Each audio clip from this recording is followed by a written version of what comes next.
Hi students, myself Dr. K. Shivaya, Shantiram College of Pharmacy, Department of Pharmacology. Our next topic is aminoglycosides. So these drugs are used primarily to treat infections caused by aerobic gram-negative bacteria. Especially we can use aerobic gram-negative bacteria. So the first question is, what are the aerobic gram-negative bacteria? This is very important. Next, aminoglycosides are bactericidal inhibitors of protein synthesis. So, in natural, these are the natural products or semi-synthetic derivatives of compounds produced by variety of soil actinomycetes. We can get these aminoglycosides from actinomycetes. That is, streptomycin was first discovered. The first aminoglycoside is streptomycin. The streptomycin was first discovered in 1944 by Waxman, isolated from a strain of Streptomyces griseus. Streptomyces griseus. And gentamicin and retinoisin and are derived from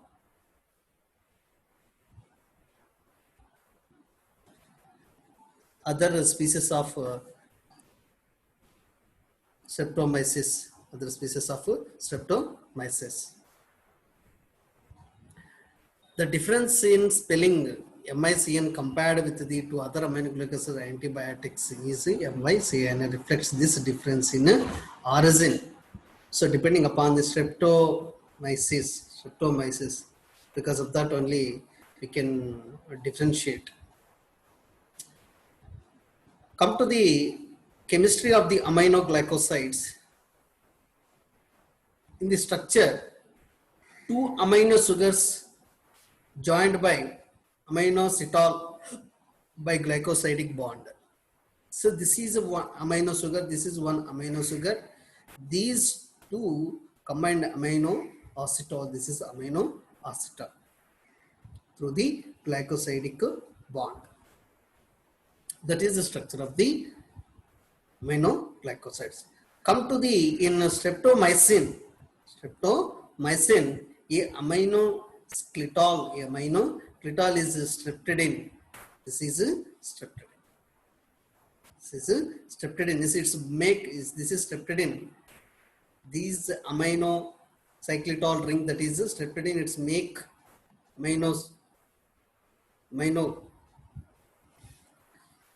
make bond. This is streptobioazamine.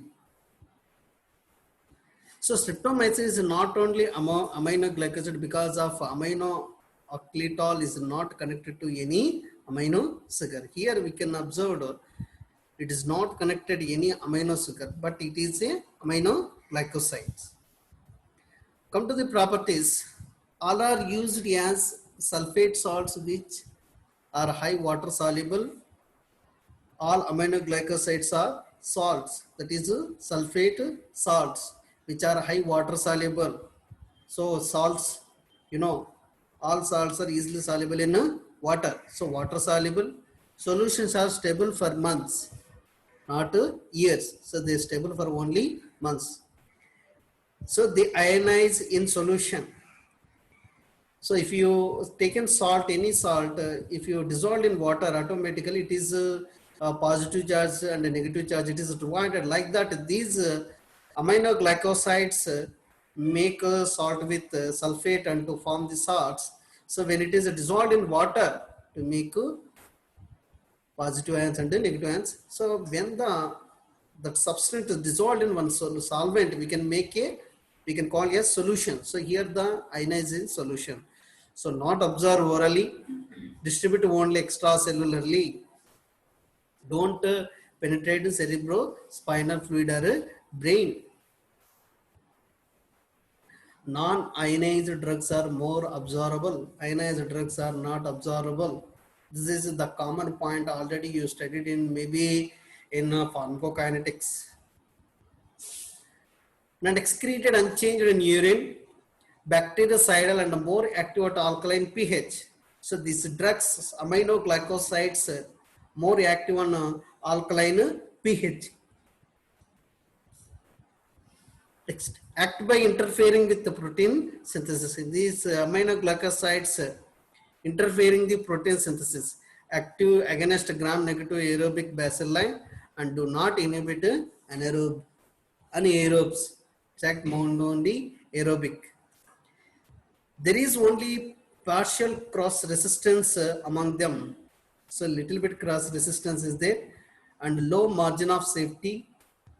So safety is very low and exhibit ototoxicity and nephrotoxicity. So these aminoglycosides come to the safety, it is a very low margin.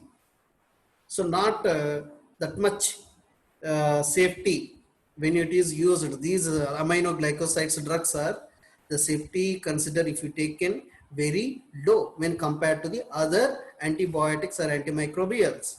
So because of the prodigious ototoxicity and nephrotoxicity, we can discuss about what is ototoxicity and nephrotoxicity later. So come to the mechanism of action, the transport of aminoglycoside through cell wall and cytoplasmic membrane. So these aminoglycosides transferred through cell wall and cytoplasmic membrane. So binding to the ribosomes resulting in inhibition of protein synthesis.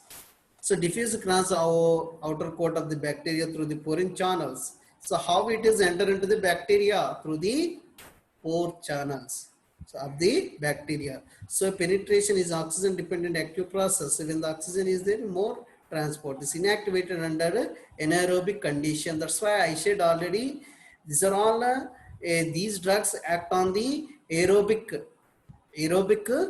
gram negative bacteria, so that so when the oxygen aerobic means here the oxygenated. So when the oxygen is because of the penetration is dependent on oxygen. So that's why these drugs act on more aerobic gram-negative organisms. Inactivated under anaerobic conditions, the aminoglycosides are inactivated, also flavored by high pH. So the step by step, if you taken in the inhibition of protein synthesis, bind to 30S, 50S ribosomes as well as 30S and 50S interface. So it's bind to the both. So freeze the initiation, prevent the polysome formation and misreading of mRNA code. So it's bind to the both 50S subunit and 30S subunit and prevent the. So these are all steps are prevented. Freeze the initiation. So when it is binded there, it stop the initiation process and prevent the polysome. When the polysomes formation, the polypeptide it is formed. So that's why it prevent the polysome formation and misreading the mRNA. So it's if the transport RNA brought one amino acid to the ribosome. Once I am repeating, the tRNA, the transport RNA brought the amino acids to the to the ribosomes to bind to the starting or any another already binded.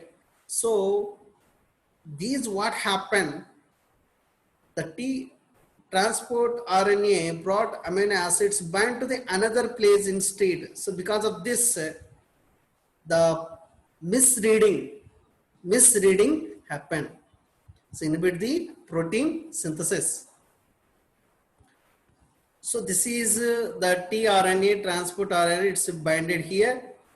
So then after that, the this is amino acid.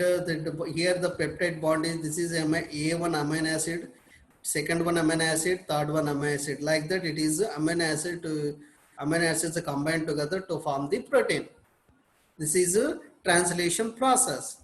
But these drugs, it's bind to the 30S subunit as well as 50S subunit.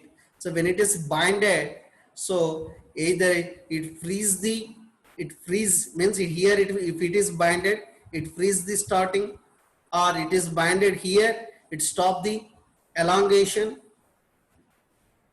or misreading the mRNA. So misreading the mRNA codon.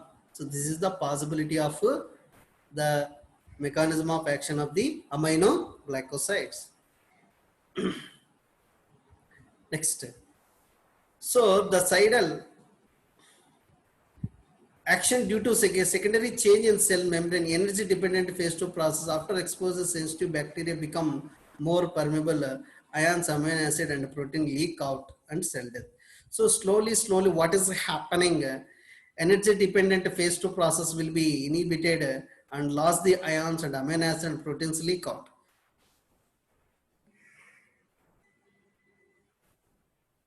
So step by steply, it lost the ions and amino acids and proteins. The amino acid lost the ions and lost the proteins. So because of this, the cell will goes to die. So cidal affect concentration dependent rate of bacterial cell killing is directly related to ratio of peak antibiotic concentration to minimum inhibitory concentration. Inhibitory concentration also exert post antibiotic effect. So the minimum.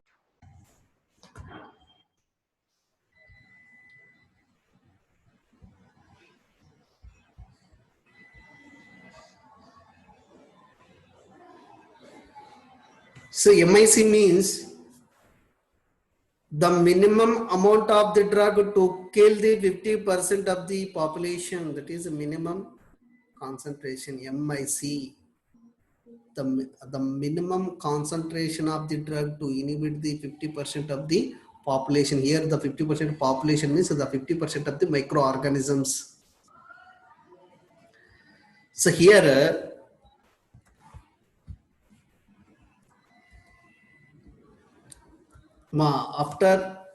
after these steps, inhibition of binding, inhibit the protein synthesis. So inhibition of when protein synthesis happen, these steps takes place. Just to simply remember, after the inhibition of protein synthesis, it lost the ions and amino acids and proteins leak out. Suppose if your body lost the ions, lost the protein, you can be maybe weak.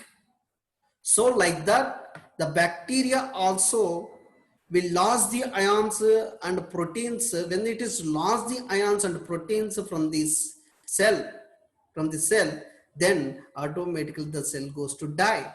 So that is happening in the cell of the microorganism. So what is the minimum concentration required for to do that? The minimum concentration is required for to inhibit the protein synthesis. The amount of drug it is required for to inhibit the protein synthesis. The amount of the drug it is required to inhibit the protein synthesis of the microorganism is called as minimum inhibitory concentration. Minimum inhibitory concentration. Okay. So what is here the post-antibiotic effect? Post-antibiotic effect means you stop the drug treatment. You stop the drug treatment. After also it produces the antibiotic effect. So it is maybe 2 days or 3 days. That's we can call as post-antibiotic effect. Next, mechanism of resistance for these aminoglycosides. So the microorganisms getting the resistance. The microorganism getting the resistance to these aminoglycosides. This acquisition of cell membrane bound to inactivation enzymes that adenylate and acetylate or phosphorylate. Adenylate, acetylate, phosphorylate drug mainly by conjugation and transfer of plasmids. So no comedal microbes have become rich in such plasmids and some of which encodes for the multi-drug resistance. So what is happening here? So they inactivating the enzymes that adenylate and acetylate or phosphorylate. So here the possibility the drug it is not enter into the cell. Okay. So that is happening.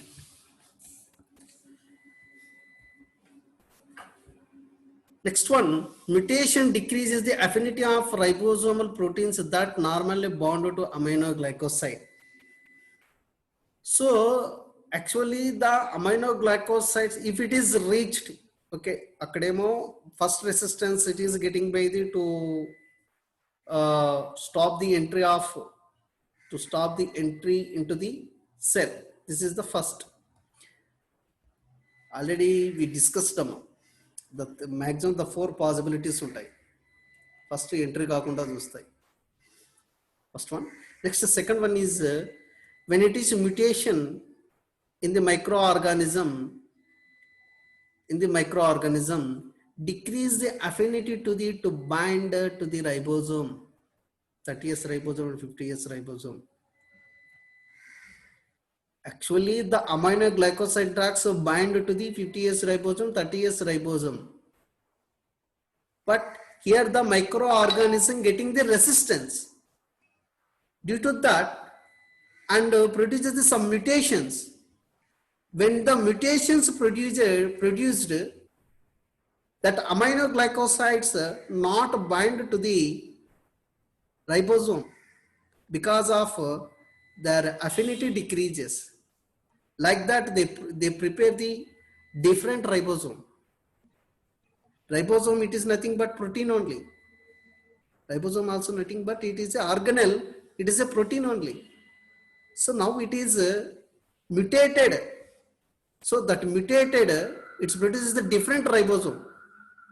Because of that ribosome different causes, it is less affinity to the aminoglycoside.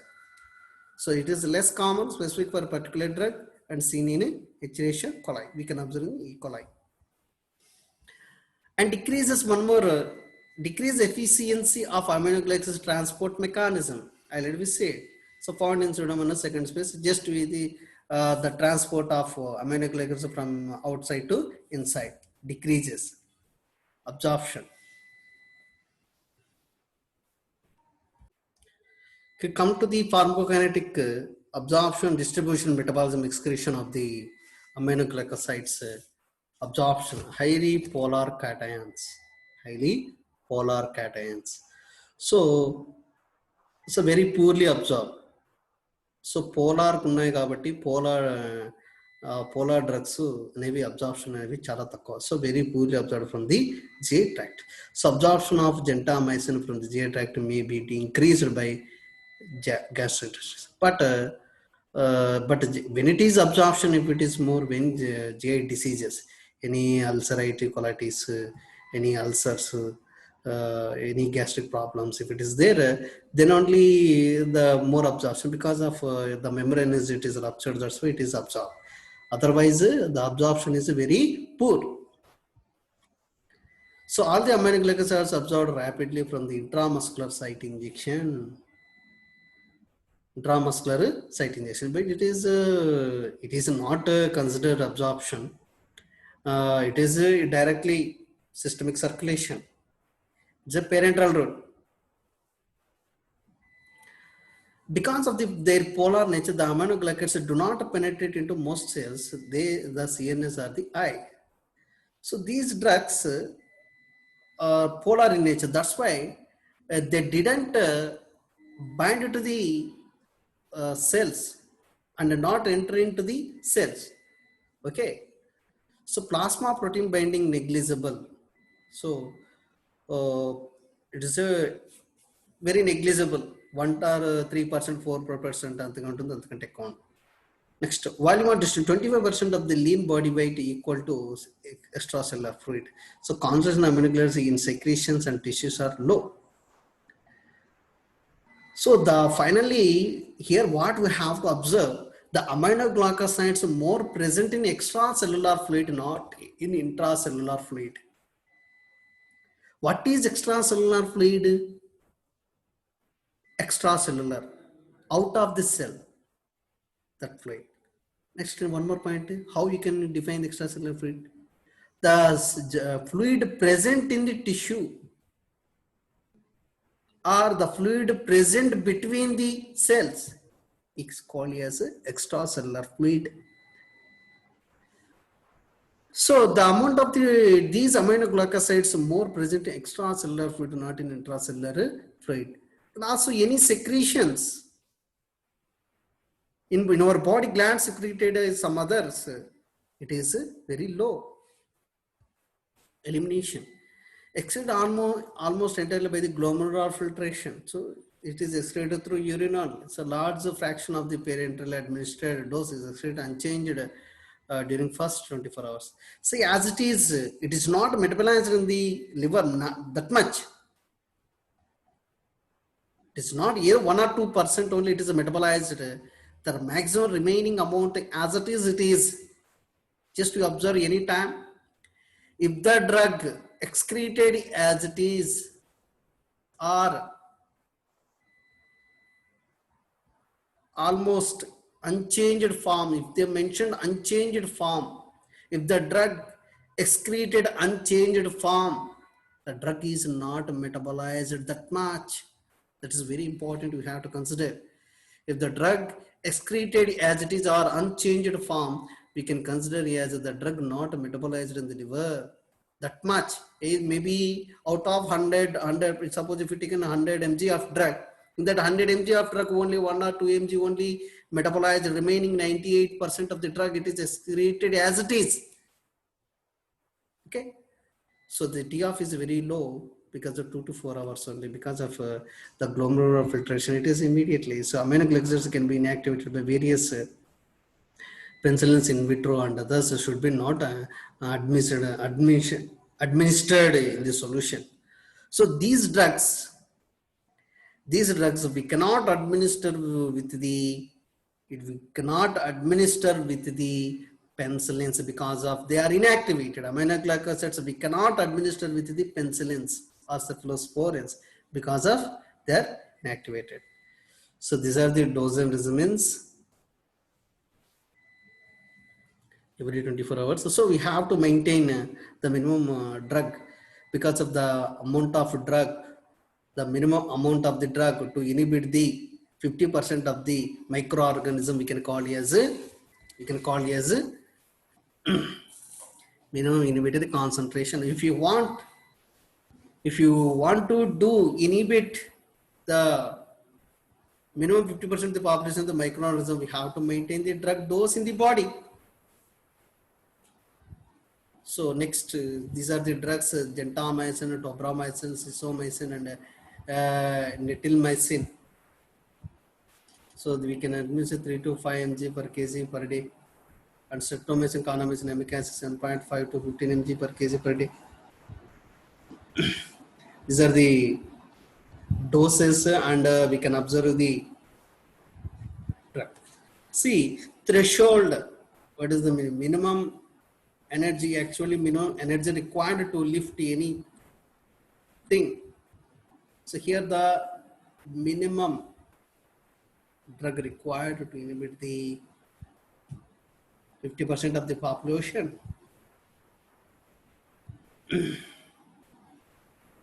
Next, toxicities. Ototoxicity. So ototoxicity means is a loss and temporary vestibular function. Loss of hearing. Here, ototoxicity means ototoxicity. It is irreversible bilateral high frequency hearing loss and a temporary vestibular hypofunction. Hypo means takwa, function. Vestibular temporary. This is temporary, but this the hearing loss is. If you administer continuously, we can get the ototoxicity.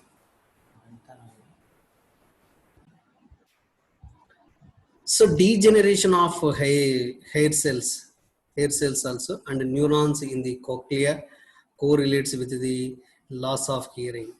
So whatever the hair cells present in the ear, we can lose, and the neuron cells will lose the degenerated.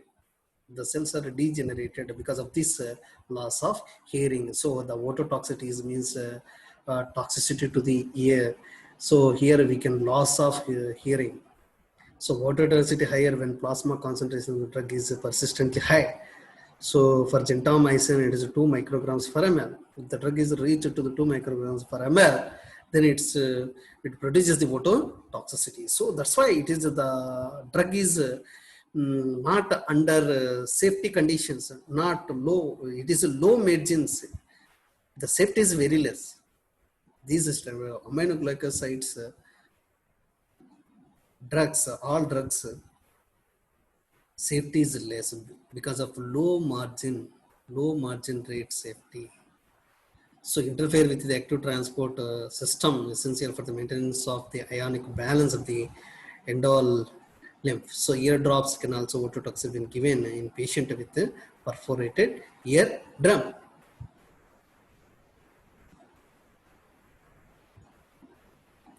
And cochlear texture. This one also, you know, in the ear also one of the cochlear part is will be there. So start from the base to apex. So tinnitus, high pitched, progressive hearing loss, duration on stopping of drug, tinnitus disappears, but frequency loss persistent. So this one also cochlear toxicity, vestibular toxicity, headache, nausea, vomiting, dizziness, nystagmus, and vertigo and ataxia. So vestibule is also one of the part in ear. So the vestibule, it is connected to the your brain, your brain. So the nerves, vestibular cochlear nerve, already you hear. So when these vestibular disturbances takes place, because of why it is getting the disturbances, because of the drug affected to the vestibular area, the drug aminoglycosides drugs to affect the vestibular area, then their nerves will be affected. When the nerves is affected, disturbances takes place. When the vestibular disturbances takes place, their vestibular cochlear nerve will be disturbances. That the imbalance takes place. When the imbalance takes place, we can get the nausea, vomiting, dizziness, and nystagmus, vertigo, and attacks. These are all correlated with the CNS problems. Nephrotoxicity. So tubular damages causes. So whatever the tubules, proximal convoluted tubules, convoluted tubules, and collecting ducts, these tubules will be damaged because of this low glomerular filtration, nitrogen retention, albuminuria. Both means the more formation of albumin in urine and cast. High concentration is found in renal cortex and toxicity related to total amount of the drug received. So inhibit various phospholipases and some other mechanism. Why, how it is, what is the mechanism involved in the how it is. So various phospholipases, pyromelanes, and ATPases, and they alter the function of the mitochondria and ribosomes. So they inhibit the function of mitochondria and ribosomes, our cells. So when it is inhibited the protein synthesis or prostaglandin synthesis, when the mitochondria stop the function,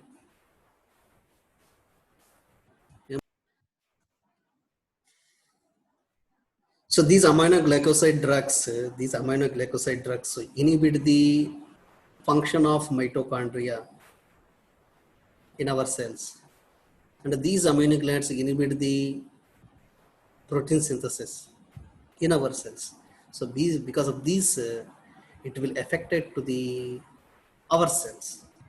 So because of that, we can get the so many toxicity problems. That is ototoxicity, and cochlear toxicity, vestibular toxicity, and urinary effects. Glomerular filtration will be decreases because of damage of the tubules. So these are will be happening. So affecting the nephro or toxicity, total amount of drug administered, duration of the drug receipt.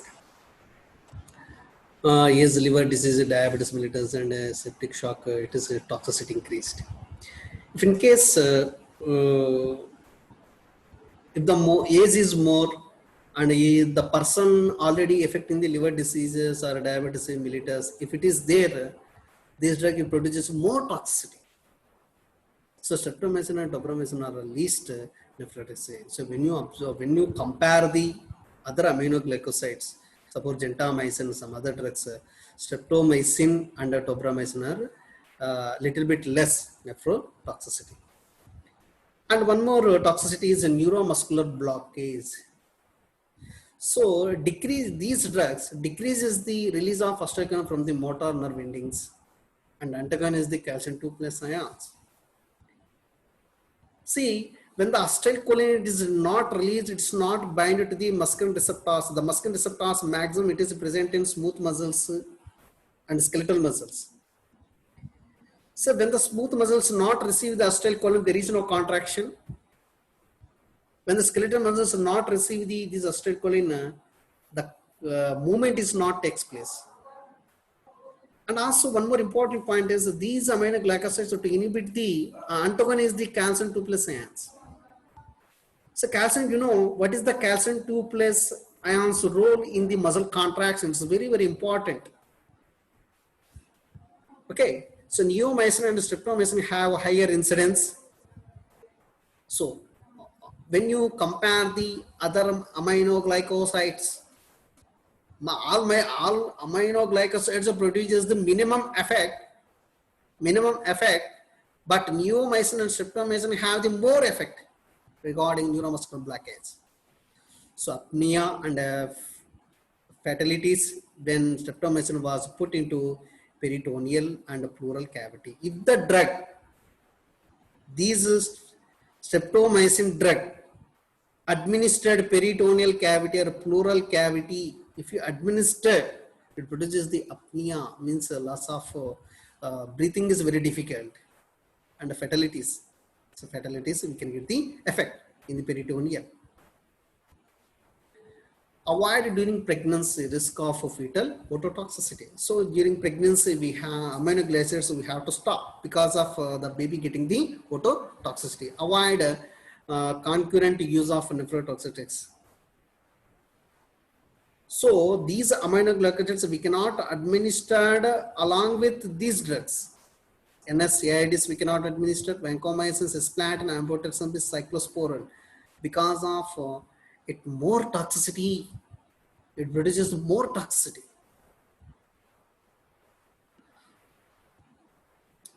Use of other ototoxic drugs. And vancomycin, minocin, furosemide, these are also produces the adverse effect. Caution use in renal damage or old age people's, maximum old age people's, it is very difficult to administer.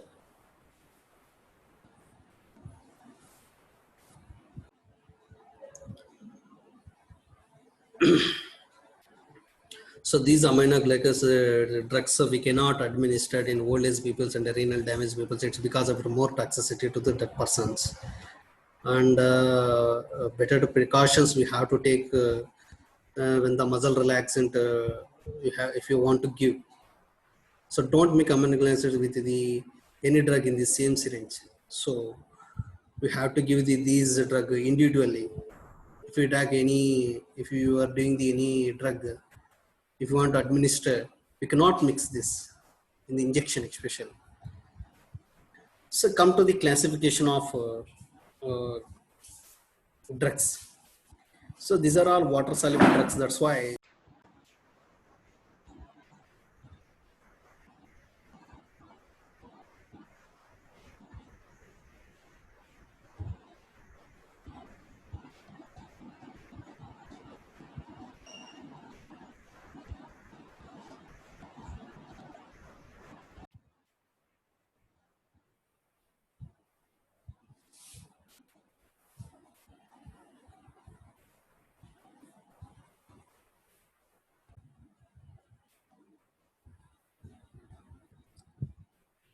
so these are the questions regarding